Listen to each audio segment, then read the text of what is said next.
Bill Schierl here for another All About the Car by Schierl Tire Service on a beautiful sunny spring day.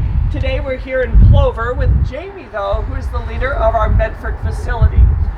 Here to talk about under the hood. Like, people are getting ready for road trips this summer, hopefully kind of maybe doing a little once over themselves before they take it into a service center or something. Kind of talk to us a little bit about the few main things that you might want to look at. Absolutely, Bill.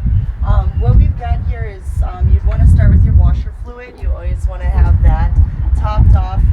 We do it like with regular services. You can definitely top it off in between. It's very easy to fill. Especially to remove all of the spring bugs. Yes, yeah, and you always want to make sure that you've got plenty of washer fluid in there. The other thing that you'll see right beside the washer fluid is the power steering fluid reservoir. That one is just mainly you take it off, you make sure that the fluid level is between the minimum and the maximum on it, and then on the power steering fluid, it should be flushed about every 60,000 miles on most vehicles. And mostly you're going to bring that into a service center to do. Absolutely. Yeah. And it really doesn't need topping off very often. Once in a while it will, but it's not real often. If you hear a whine or something when you're turning, that would be a good indicator that you've got a power steering issue with the fluid being low. And then I see an oil dipstick. Yes, that's absolutely right. This is where you check your oil.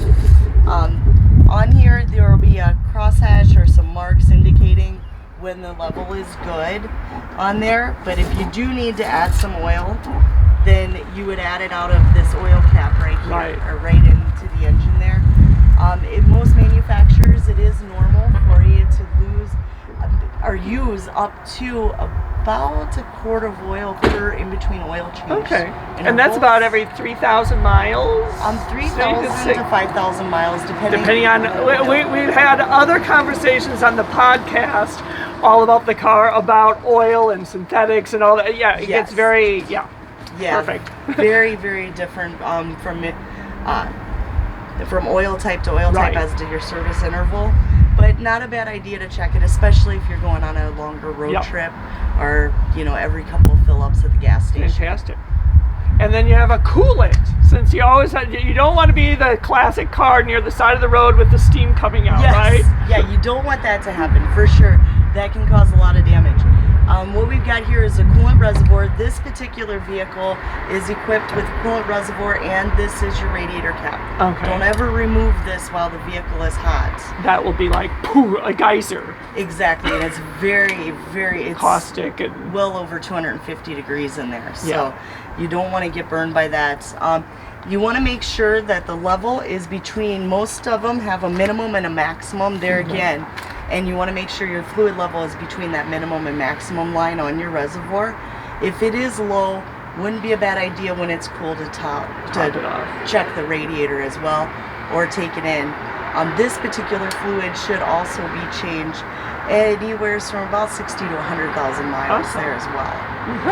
And then the battery, since that probably is, other than filling your windshield wiper, the possibility of running out of and having a dead battery. So how do I connect this and get it charged? Absolutely. If you ever have a battery issue with the vehicle, if you have one that's out in the open like this one is, always look at your cable color so that you'll have your red and your black cable, and then your connectors will be red and black as well. So connect them. Don't be alarmed when you see like they're both red at the top.